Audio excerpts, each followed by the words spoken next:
And আমি আশা করি আপনারা নিজেদের মতো ট্রাই করছেন এই স্কিলস সেকশনটাকে তৈরি করার জন্য। অ্যান্ড আমরা এখন আমাদের এই স্কিলস সেকশনটাকে রেডি করতে পারি। তো সবার প্রথমেই যে জিনিসটা আমার চোখে পড়তেছে যে আমাদের কাছে কিছু রিপিটেড জিনিস আছে, যেগুলো আমার মনে হয় যে HTML এও রিপিটেড অবস্থাতেই আছে। সো এখানে এসে আমাদের এই ফিচার টাইটেল যেগুলো 8 বার দেওয়া আছে, এগুলোকে জাস্ট আমরা একবারই নিয়ে আসতে পারি এবং পরবর্তীতে ডাইনামিক করার মাধ্যমে আমরা এটাকে 8টা আলাদা স্কিলে রূপান্তর করতে পারি। তো আমি এখান থেকে জাস্ট রিপিটেড সেকশনগুলোকে একটু খুঁজে বের করতে চাই। সো এখানে আমি দেখতে পারতেছি যে একটা ডিভ আছে যেটা এখানে ফিনিশ হয় নাই, কিন্তু এর ভেতরে একটা ডিভ সেকশন আছে যেটা এখানে শেষ হয়েছে এবং তারপরের ডিভ সেকশনটা আমার মনে হয় কমপ্লিটলি সেম টু সেম। এবং হ্যাঁ, এর পরের সেকশনটা আসলেও কমপ্লিটলি সেম টু সেম। তো আমরা শুধুমাত্র একটা সেকশনকে রেখে বাকিগুলোকে আপাতত রিমুভ করে দিতে পারি, কারণ এগুলোর আমাদের কোনো দরকার নাই। সো আমি একেবারে নিচে পর্যন্ত চলে যাব, ডিপ সেকশনের প্রত্যেকটাকে একটা করে সিলেক্ট করে জাস্ট আমি কাট করে দিব এবং কাট করে দেওয়ার পর আমরা এখানে শুধুমাত্র একটা ফিচার টাইটেলই দেখতে পারতেছি। সো যেহেতু আমরা একটা ফিচার টাইটেল দেখতে পারতেছি, সেহেতু আমরা এখন এটাকে ডাইনামিক করব।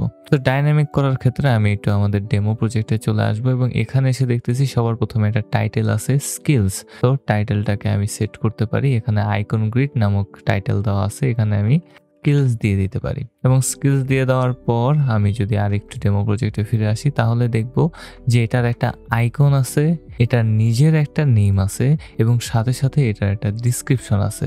সো প্রত্যেকটা স্কিলের ক্ষেত্রেই আমরা এই 3টা ক্যারেক্টারিস্টিককে দেখতে পারতেছি, সেহেতু আমরা এই 3টা ক্যারেক্টারিস্টিক নিয়ে এখন আমাদের ডাটাটাকে তৈরি করতে পারি। সো আমি এখানে জাস্ট সিম্পলি একটা ডাটাকে তৈরি করব যেটা আমরা ডাইনামিক প্রসেসে রেন্ডার করার চেষ্টা করব আমাদের স্ক্রিনে। সো আমি এখানে একটা নতুন ভ্যারিয়েবলকে নিয়ে নিব যেটার নাম আমি দিয়ে দিতে পারি স্কিলস ডাটা। অ্যান্ড স্কিলস ডাটাটা হবে একটা অ্যারে অবশ্যই, যেহেতু আমাদের কাছে মোটমাট 8টা স্কিলস ছিল, এখানে আমরা এই 8টা স্কিলসের জন্য 8টা আলাদা অবজেক্ট তৈরি করব এবং প্রত্যেকটা অবজেক্টের ভেতরেই একটা আইকন অ্যাট্রিবিউট থাকবে, একটা টাইটেল অ্যাট্রিবিউট থাকবে এবং একটা ডিসক্রিপশন অ্যাট্রিবিউট তো অবশ্যই থাকবে। সো আমি সেগুলোই করার চেষ্টা করব। সো আমি এখানে সিম্পল একটা অবজেক্টকে তৈরি করব যেটার নাম আমি দিব আইকন এবং আইকন অ্যাট্রিবিউটের ভেতরে আপাতত আমি কিছু রাখতেছি না, এটাকে আমি কমেন্ট আউট করে রাখলাম। তারপর এটা একটা টাইটেলকে দিতে হবে। সো আমি এখানে টাইটেলকে দিয়ে দিলাম, টাইটেল আমি আপাতত রাখলাম বুটস্ট্র্যাপ, যে আমি বুটস্ট্র্যাপ দিয়ে কাজ করতে পারি।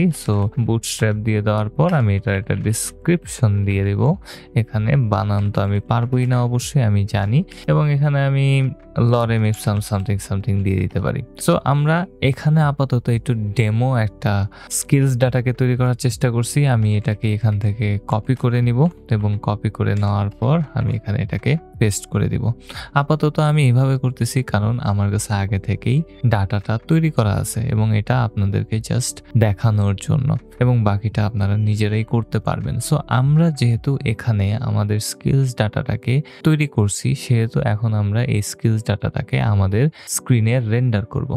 সো রেন্ডার করার ক্ষেত্রে আমাদেরকে এখন কি করতে হবে, আমরা সবার প্রথমেই আমাদের স্কিলস ডাটা ডট ম্যাপ ফাংশনটাকে ব্যবহার করতে পারি। So skills data dot map ফাংশনটাকে ব্যবহার করব এবং এটার ভেতরে আমি স্কিলসগুলোকে নিয়ে নিব, আমাদের যে স্কিলস আছে সেটাকে। তো আপাতত আমি স্কিল নিলাম এবং তারপর আমি এখানে ইন্ডেক্সটাকে নিয়ে নিব। এখন এই ইন্ডেক্সটাকে কেন নিলাম, যদি আপনারা আমার এই সিরিজ ফলো করে থাকেন তাহলে আপনারা কি প্রপের সাথে খুব ভালোভাবেই পরিচিত হয়ে গেছেন অলরেডি। সো আমরা আমাদের কি প্রপের জন্য একটা আইডিকে তৈরি করতাম, কিন্তু আপাতত আমাদের কাছে কোনো আইডি নেই। যেহেতু আমাদের কাছে কোনো ইউনিক আইডি নেই, সেহেতু আমরা আমাদের ইন্ডেক্সটাকেই ইউনিক আইডি আকারে কি প্রপের ভেতরে পাঠিয়ে দিতে পারি আইডেন্টিফিকেশনের খাতিরে। তো এখানে আমি একটা ফাংশনকে তৈরি করব যেটা রিটার্ন করবে আপাতত একটা ডিভ এবং এই ডিভের কি প্রপটাকে দিয়ে দিতে হবে। সো ডিভের কি প্রপটা হবে আমাদের ইন্ডেক্সটা এবং ডিভের ভেতরে আমরা রেন্ডার করব আমাদের স্কিলের টাইটেলটাকে। সো স্কিল ডট টাইটেলটাকে এবং চেক করব যে রেন্ডারটা হইতেছে কিনা। হ্যাঁ, রেন্ডারটা হইতেছে, তার মানে আমরা আপাতত এতটুকু পর্যন্ত তৈরি করে ফেলছি। যেহেতু তৈরি হয়ে গেছে সেহেতু আমরা আমাদের নিচের স্কিলের জন্য যে বুটস্ট্র্যাপ ফিচারটাকে রাখছিলাম সেটাকে এখান থেকে কাট করে রিপ্লেস করব আমরা মাত্র যে ডিভটাকে তৈরি করছি সেটার ভেতরে। এবং একটু ওয়েট করলে দেখব এখানে 2টা ফিচার টাইটেল চলে আসার কথা এবং আমরা এখানে তেমন বেশি স্টাইলিং এডিটিং করব না এবং প্রথমে শুরুর ডিভের ভেতরে আমরা অবশ্যই কি প্রপটাকে পাঠায় দিব। সো কি প্রপের ভেতরে আমরা ইন্ডেক্সটাকে পাঠায় দিলাম এবং ইন্ডেক্সটাকে পাঠিয়ে দেওয়ার পর একটু সাজানো গোছানো করলে আমরা এখানে 2টা ফিচারকে দেখতে পারতেছি এবং ফিচার টাইটেলের জায়গাতে আমরা অবশ্যই দিয়ে দিব এখানে আমাদের স্কিল ডট টাইটেলটাকে এবং ডিসক্রিপশনের জায়গাতে আমরা দিয়ে দিব আমাদের স্কিল ডট ডিসক্রিপশনটাকে। সো স্কিল ডট ডিসক্রিপশনটাকে আমি এখানে দিয়ে দিলাম এবং একটু ওয়েট করলে দেখবো আমাদের এখানে 2টা বুটস্ট্র্যাপ চলে আসছে। অ্যান্ড আমরা ধরতে গেলে অনেকটুকুই করে ফেলছি আপাতত এবং এখন আমাদের একটা বিশাল বড় ইস্যুকে ফিক্স করার পালা। বিশাল বড় ইস্যুটা ছিল আইকন নিয়ে ইস্যু। আমরা যখন বুটস্ট্র্যাপ থেকে আমাদের এই ফিচারটাকে কপি করছিলাম তখন এই যে আইকনগুলো আপনারা দেখতে পারতেছেন এগুলো সবগুলা বুটস্ট্র্যাপের আইকন এবং আমি এখানে বুটস্ট্র্যাপের আইকন ইউজ করতে চাই না, কারণ আমার ভাল লাগে না, আমার কাছে এগুলো খুবই ব্যাকডেটেড মনে হয়। এই কারণে আমি বুটস্ট্র্যাপের আইকনগুলোকে ব্যবহার করতে চাই না। যেহেতু আমরা এখানে বুটস্ট্র্যাপের আইকনকে ব্যবহার করব না সেহেতু আমরা এখানে অন্য আরেক জায়গা থেকে আইকন নিয়ে আসব এবং সবচেয়ে পপুলার আইকনের জন্য যে সার্ভিস প্রোভাইডার আছে সেটার নাম হচ্ছে ফন্ট অসাম। সো আপনারা যদি ফন্ট অসামের নাম শুনে না থাকেন তাহলে আপনারা খুব সুন্দরভাবে এখন জেনে নেন। ফন্ট অসাম একটা অ্যামেজিং প্ল্যাটফর্ম যে জায়গায় আপনারা অ্যামেজিং আইকন পাইতে পারেন এবং ওদের অনেক আইকনই প্রিমিয়াম অবস্থাতে থাকে কিন্তু ফ্রিতে আমরা সেই সকল আইকনকেও ব্যবহার করতে পারি। সো আমরা ফন্ট অসামের আইকনগুলোকে ব্যবহার করব এবং আমরা সেটা npm এর মাধ্যমেও ইনস্টল করে নিতে পারি, কিন্তু আমি আপাতত সেটা করব না কারণ এটার জন্য আমার এত ভারী কোনো কিছু ডাউনলোড করার দরকার নেই, আমরা CDN-কেই ব্যবহার করতে পারি। সো আমি ফন্ট অসামের CDN-টাকে এখানে নিয়ে আসবো। সো CDN.js নামক একটা ওয়েবসাইট আছে CDN.js এবং সেখানে আমরা ফন্ট অসামকে সার্চ করতে পারি। যদি আপনারা CDN.js ফন্ট অসাম লিখে সার্চ করেন তাহলে আপনারা CDN.js এর ফন্ট অসামের লিংক আপনাদের কাছে দেওয়া হবে। আমরা এখান থেকে একটা CDN লিংকে জাস্ট কপি করে নিব। তো আমি এখান থেকে একটা CDN লিংককে কপি করে নিলাম উপরের 6.7.2 থেকে এবং এখন আমি এটাকে আমাদের প্রজেক্টের index.html এ গিয়ে পেস্ট করে দিব।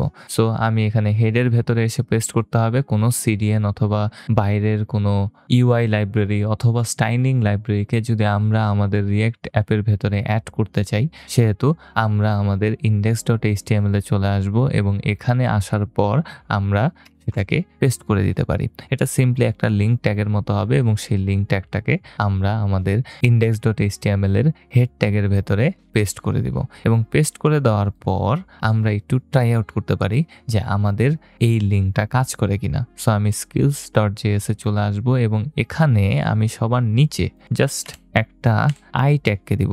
এটা ইটালিয়ান ট্যাগ নামে পরিচিত, যেটার ভেতরে আমরা কিছু দিলে সিম্পলি সেটা ইটালিয়ানে চলে আসে। সো আমি এখানে কোনো একটা কিছু লিখলাম এবং সেটা খুব সুন্দরভাবে একটু তেরা অবস্থাতে ইটালিয়ান ফন্টে চলে আসে। কিন্তু আপাতত ফন্ট অসাম ব্যবহার করার সময় আমরা এই আই ট্যাগটাকে ব্যবহার করব আইকন ট্যাগ আকারে। সো আমি এখানে আই ট্যাগের ভেতরে একটা ক্লাস নেম সেট করব যেটা হবে FA দিয়ে শুরু হবে। সো ফন্ট অসাম এবং সেটার ভেতরে আমরা ব্র্যান্ড থেকে নিব এবং তারপর আমি এখানে দিয়ে দিতে পারি FA bootstrap এবং এটা দিয়ে দেওয়ার পর আমরা যদি একটু ওয়েট করি তাহলে সুন্দর করে ছোট একটা বুটস্ট্র্যাপের আইকনকে আমরা নিচে দেখতে পারবো এবং আমরা এভাবেই ফন্ট অসাম থেকে আইকনগুলোকে ব্যবহার করতে পারি। সো আপনারাও সিডিএন লিঙ্কটাকে জাস্ট কপি করে পেস্ট করে দিবেন। কপি করে পেস্ট করে দেওয়ার পর আই ট্যাগের ভেতরে ফন্ট অসামের কোনো একটা আইকনকে ব্যবহার করার চেষ্টা করবেন। সো ফন্ট অসামের ডকুমেন্টেশনে গেলে আপনারা কিভাবে একটা আইকনকে ব্যবহার করতে পারেন সেটা আপনারা দেখতে পারেন। সো ফন্ট অসাম ডক্স, আমি এখানে ফন্ট ডক্স দিছি। ফন্ট অসাম ডকুমেন্টেশন কোথায় আল্লাহ মাহবুব জানে। সো ডক্সে আসলে আমরা এখান থেকে দেখতে পারি যে কিভাবে আমরা একটা আইকনকে ব্যবহার করতে পারি ফন্ট অসামের মাধ্যমে, এবং লোড হইতে অনেক সময় নিতেছে যেটা আসলে উচিত না। অ্যান্ড গেটিং স্টার্টেডে ক্লিক করার পর আমরা এখানে নিচে কিছু ডেমো দেখতে পারবো যে আমরা আসলে কিভাবে বিভিন্ন আইকনকে লোড করতে পারি। সো আই ট্যাগের ভেতরে class, FA solid, FA regular, FA light, এগুলোর মাধ্যমে আমরা আমাদের ফন্ট অসাম আইকনগুলোকে ব্যবহার করতে পারি। সো আমরা ফন্ট অসাম আইকনকেও এখানে ইম্পোর্ট করে নিয়ে আসতে পারলাম, এবং এটার ইম্পোর্টের কোনো দরকার নেই। আমরা যেহেতু সিডিএন লিঙ্কটাকে অ্যাড করছি, অটোমেটিক এগুলো সব আইকন ইম্পোর্ট হয়ে যাবে। আমরা জাস্ট ক্লাসের ভেতরে এই আইকনগুলোকে অ্যাড করে দিলেই আমরা এখন আমাদের এই স্কিল ডাটার জন্য একটা আলাদা ফাইলকে তৈরি করে নিতে পারি। সো ডাটা ফোল্ডারে চলে আসব। এখানে আমি স্কিলস ডাটা ডট জেএস নামক একটা নতুন ফাইলকে তৈরি করে নিব, এবং এখানে আমি আমার আগের তৈরি করা skills data dot JSK copy করে পেস্ট করে দেব, এবং আপনারা এই ফুল প্রজেক্টটাকে আমার গিটহাব লিঙ্কেই পাওয়া যাবেন। সেখান থেকে আপনারাও ডাটাটাকে কপি করে পেস্ট করে নিতে পারেন। এবং এই ডাটাতে যদি আমরা একটু লক্ষ্য করি তাহলে দেখব যে সেম ওয়েতে আমরা আইকন নিছি, টাইটেল নিছি এবং ডিসক্রিপশন নিছি। বুটস্ট্র্যাপের জন্য আইকনটা আমরা এফএ ড্যাশ ব্র্যান্ডস, যেটা আমরা আগের বারে এফএ বি দিয়ে লিখছিলাম, সেটাকে আমরা সেম ওয়েতে এফএ ড্যাশ ব্র্যান্ডস দিয়ে দিতে পারি, এবং এটার ভেতরে অলমোস্ট এভরি ব্র্যান্ডের আইকন দেওয়া আছে। সো আমরা সেগুলোকেই ব্যবহার করতে পারি। সো আমি এটাকে এখান থেকে আপাতত কপি করে নিব, কারণ আমার মনে হয় না পুরোটা লিখলে আপনাদের অত বেশি ভাল লাগবে এবং সময় ওয়েস্ট হবে। এই কারণে আমি এই পুরোটাকে এখানে কপি করে পেস্ট করে দিলাম। অ্যান্ড এখন আমরা স্কিলসের ভেতরে এটাকে ইম্পোর্ট করে নিয়ে আসতে পারি। সো আমি এখানে ইম্পোর্ট করব স্কিলস ডাটাটাকে। অ্যান্ড আমরা এখন যদি একটু ওয়েট করি তাহলে দেখব আমাদের স্ক্রিনের ভেতরে নিচে নিচে 8টা স্কিল রেন্ডার হয়ে গেছে। অ্যান্ড আমরা এখন আইকনগুলোকে দেই নেই। সো আইকনগুলোকে ফিক্স করব। এখানে আইকনের জন্য যে জায়গাটা আছে সেটা হচ্ছে এই এসভিজির অংশটা। সো এসভিজির অংশটাকে আমি আপাতত এখান থেকে সরায় দিতে পারি, কারণ এটার কোনো দরকার নাই, এবং এখানে আমি আই ট্যাগের ভেতরে রেন্ডার করব। And this is one of the newer things যেটা আমরা এই প্রজেক্টের ক্ষেত্রে শিখতেছি। আমরা আইকনগুলোকে পাইতেছি আমাদের স্কিলস ডাটা থেকে, যেখানে আমরা আইকন অ্যাট্রিবিউটের ভেতরে ক্লাস নেমটাকে রেখে দিছি। তো আমরা কিভাবে এখন একটা ক্লাস নেমকে সেখান থেকে বের করব, সাথে সাথে এর ভেতরে এক্সট্রা কিছু স্টাইলিংও অ্যাড করব। এটা একটা নতুন জিনিস যেটা আপনারা এখন শিখতে চাইতেছেন। তো আমরা এখানে আপাতত একটা ক্লাস নেমকে দিয়ে দিব, এবং আমরা আমাদের স্কিলস থেকে আইকনটাকে রেন্ডার করতে পারি। তো স্কিলস থেকে আইকনটাকে এখানে রেন্ডার করে নিলাম, এবং একটু ওয়েট করলে দেখব যে একদমই বাজে দেখতে কয়েকটা আইকন এখানে রেন্ডার হয়েছে, এবং এগুলোকে তো অবশ্যই ফিক্স করতে হবে, তাই না? তো সেগুলোই এখন আমরা করার চেষ্টা করব। সো এই ক্ষেত্রে আমরা কি করতে পারি? আমরা তো আই ট্যাগের ভেতরে জাস্ট একটা ক্লাস নেম দিয়ে দিছি আমাদের আইকনের জন্য, কিন্তু এটার মাল্টিপল ক্লাস নেমস এখন দিতে হবে যদি এটা ঠিক জায়গা মতো আমাদেরকে রেন্ডার করতে হয়, তাই না? সো আমরা এটাকে টেমপ্লেট স্ট্রিং এর মতো ব্যবহার করতে পারি। এখন আপনারা যদি না জেনে থাকেন তাহলে টেমপ্লেট স্ট্রিংটা কি, এটা একটু উইয়ার্ড হবে, কিন্তু আমি জাস্ট স্কিল ডট আইকনকে ব্যাকটিক্সের ভেতরে নিয়ে আসবো। এখন ব্যাকটিক আইকনটা যদি আপনারা না বুঝা থাকেন তাহলে আপনারা এই আইকনটাকে খুঁজে পাবেন খুব সুন্দরভাবে আপনাদের কিবোর্ডে স্কেপ বাটনের নিচের বাটন অথবা ওয়ান বাটনের বাঁ পাশের বাটনে। সো আমি পুরোটাকে সিলেক্ট করে জাস্ট ব্যাকটিক্স দিয়ে দিব, এবং ব্যাকটিক দেখতে কিছুটা এরকম দেখায়, জাস্ট একটু উল্টা ধরনের কোটেশন, আর কিছু না। সো আমরা ব্যাকটিকটা দিয়ে দেওয়ার পর আবারও স্কিলস ডট আইকনকে একটা সেকেন্ড ব্র্যাকেটের ভেতরে দিয়ে দিব, এবং তার আগে একটা ডলার সাইনকে দিয়ে দিব। আপাতত একটু করা শেষ। অ্যান্ড এখন আমরা এই ব্যাকটিকের ভেতরে যে কোনো ক্লাস নেম লিখতে পারি এবং সেটা কাজ করবে। সো আমি আপাতত এটার ভেতরে কিছু ক্লাস দিয়ে দিব, যেটার প্রথমে হবে টেক্সট প্রাইমারি, অ্যান্ড প্রাইমারি না দিলেও কিছু হওয়ার কথা না। সো আমি আপাতত এটাকে কিছুই করতেছি না, টেক্সট প্রাইমারিও না দিই, কিন্তু এটার কিছু মার্জিন দিতে হবে। সো me3 দিয়ে দিব এবং fs2 ক্লাসটাকে আমি এখানে দিয়ে দিব এবং একটু ওয়েট করব, দেখব যে আমাদের আইকনগুলা একটু সুন্দরভাবে এখন আমাদের স্ক্রিনে শো করতেছে। অ্যান্ড এখন লেট মি এক্সপ্লেইন যে কিভাবে কি হইল। আমরা এই ব্যাকটিক্সের মাধ্যমে বুঝাইতেছি যে আমরা এখানে একটা টেমপ্লেট লিটারালকে লিখব। টেমপ্লেট লিটারাল হচ্ছে সিম্পলি একটা কোটেশনের ভেতরে ভ্যারিয়েবলস লেখার মেথড। অ্যান্ড যেহেতু আমরা একটু আগে স্কিলস ডট আইকন ডাইরেক্টলি এক্সপ্রেশনের ভেতরে লেখার পর খুবই বাজে আইকনকে দেখতে পারছিলাম, আমরা বুঝতে পারছি যে আমাদের এক্সট্রা কিছু ক্লাস দিতে হবে, না হলে আমাদের আইকনগুলো এরকম বাজেই থাকবে। যেহেতু একটা ভ্যারিয়েবলের সাথে অন্য কয়েকটা স্ট্রিংকে অ্যাড করতে চাইতেছি, সেহেতু আমরা সেটাকে টেমপ্লেট লিটারালে পরিণত করে নিলাম। এবং টেমপ্লেট লিটারালের ক্ষেত্রে আমরা একটা স্ট্রিংয়ের পাশাপাশি একটা ভ্যারিয়েবলকে লেখার সময় জাস্ট একটা $সাইন দিব, তারপরে সেকেন্ড ব্র্যাকেট দিব এবং সেকেন্ড ব্র্যাকেটের ভেতরে আমরা যে কোনো ভ্যারিয়েবলকে দিয়ে দিতে পারি। সো এখানে আমি স্কিলস ডট আইকন ভ্যারিয়েবলটাকে ব্যবহার করতেছি এবং স্কিলস ডট আইকন থেকে আমাদের স্কিলস ডাটার একটা আইকন স্ট্রিং আকারে এখানে চলে আসলো, যেগুলো পরবর্তীতে স্ট্রিংয়ে কনভার্ট হবে me3 এবং fs2 এর সাথে। এবং এতটুকু হয়ে গিয়ে থাকলে আমার মনে হয় আমরা আমাদের এই স্কিলস সেকশনটাকে হালকা পাতলা তৈরি করতে পারছি, কিন্তু তাও কিছু জিনিস বাকি আছে আমার মনে হয়, যেমন এগুলো সাইড বাই সাইড আসতেছে না এবং আমাদের স্কিলসগুলো একদমই রেসপন্সিভ অবস্থাতে নাই।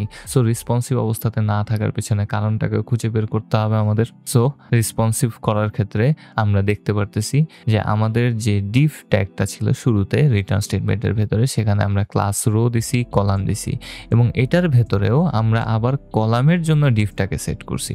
আপনারা যদি আমার আগের প্রজেক্টটা দেখা থাকেন তাহলে আপনারা খুব সম্ভবত ধরতে পারছেন যে এখানে কি হয়েছে। আমরা রো এবং কলামের জন্য পুরোটাকে বারবার রেন্ডার করতেছি। সো প্রত্যেকটা স্কিলের জন্য একটা করে রো এবং কলাম আলাদা আলাদা করে রেন্ডার হইতেছে।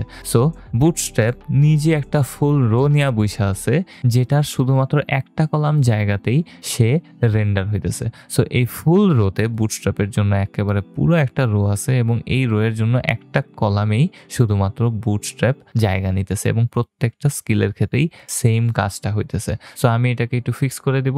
আমরা এই ডিফ ট্যাগটাকে বাইরে দিয়ে দিব। এখান থেকে আমি এটাকে কাট করে নিলাম এবং কাট করে নেওয়ার পর এখানে পেস্ট করে দিব এবং আমরা ম্যাপ ফাংশনের বাইরে আরেকটা ডিফ ট্যাগকে তৈরি করে দিব, যেটা হবে সেলফ ক্লোজিং ট্যাগ। এবং দিয়ে দেওয়ার পর একটু ওয়েট করলে দেখবো অবশ্যই এরর হবে, আমাদের ভেতরে ডিফ ট্যাগটাকেও সরাইতে হবে। অ্যান্ড এখন আমার মনে হয় যে এই এররটা চলে যাওয়ার কথা, কিন্তু যায় নাই। কারণ কি, I have no idea. Let's see যে আমাদের কোথায় কি এরর হয়েছে। এন্ড আমার এখনই মনে আসলো যে আমরা প্রথম ডিভের ভেতরে কি অ্যাট্রিবিউটটা দিছিলাম, এটাকে আমি আপাতত সরায় নিতে পারি এবং আমাদের স্ক্রিনে সকল কিছু চলে আসছে এবং স্কিল সেকশনটাও দেখতে কিছুটা সুন্দর লাগতেছে। আমি ডিভ ট্যাগের ভেতরে আমাদের যে ম্যাপ মেথড আছে সেইটার ভেতরে ডিভ ট্যাগের ভেতরে কি ইজ ইকুয়ালস টু ইন্ডেক্সটাকে আরেকবার এখানে দিয়ে দিব এবং দিয়ে দেওয়ার পর আমরা যদি একটু চেক করি আমাদের সবকিছু ঠিকঠাকভাবে রেন্ডার হইতেছে কিনা। ইয়াস, ঠিকঠাক মতো সবকিছু রেন্ডার হইতেছে এবং আমরা আমাদের স্কিলস সেকশনের জন্য সুন্দরভাবে ডাইনামিক ওয়েতে স্কিলসগুলোকে রেন্ডার করতে পারছি। অ্যান্ড স্কিলসের ঠিক উপরে এখানে লেখা আছে প্রজেক্টস। সো আমি প্রজেক্টসটাকে নিচে দিয়ে দিব, কারণ আমার মনে হয় প্রজেক্টসটাকে আমি ডেমো প্রজেক্টেও স্কিলসের নিচে রাখছিলাম। হ্যাঁ, তো আমি আপাতত app.jsx এ চলে আসব এবং এখানে এসে আমাদের স্কিলসটাকে কাট করে প্রজেক্টসের ঠিক উপরে দিয়ে দিব এবং দেখব যে এটা রেন্ডার হয়ে গেছে। এবং this is the magic of react, যে আপনি আপনার কম্পোনেন্টগুলোকে জাস্ট মডিউলের মতো ব্যবহার করতে পারেন। যদি এক জায়গায় রাখছেন সেটা পছন্দ না হয়, আপনি অন্য একটা জায়গাতে জাস্ট সরায় দিতে পারেন চোখের পলকে। তো আমরা ইন্ট্রোডাকশন তৈরি করছি, স্কিলসকে তৈরি করছি এবং পরের ভিডিওতে আমরা আমাদের প্রজেক্টসটাকে তৈরি করব। আমি তৈরি করব না, আপনারাই তৈরি করবেন, কারণ আপনাদের যা যা দরকার সবকিছু আমি এখানেই দেখা দিছি। এবং প্রজেক্ট সেকশনটাও জাস্ট আমাদের স্কিল সেকশনের মতোই, বাট একটু ডিফিকাল্ট হবে আপনাদের সকল কিছু ট্র্যাক রাখার ক্ষেত্রে। তো আমি প্রায় সকল কিছুই দেখা দেওয়ার চেষ্টা করব। আমি বেশিরভাগ জিনিসেরই দিক নির্দেশনা দিয়ে দিব অ্যান্ড বাকিটা আপনারা করে নিতে পারেন আমার মনে হয়। জাস্ট আগের যে সকল নলেজ আমরা রিঅ্যাক্টের ফান্ডামেন্টাল থেকে লাভ করছিলাম সেই সকল নলেজকে ব্যবহার করলেই আপনারা সেটাকে ইমপ্লিমেন্ট করতে পারবেন। অলরাইট, সো আজকে এই পর্যন্তই। আমার মনে হয় ভিডিওটা অনেক লম্বা হয়ে গেছে আজকের ভিডিওটা, বাট আশা করি আপনারা বুঝতে পারছেন এবং পরের ভিডিওতে দেখা হবে।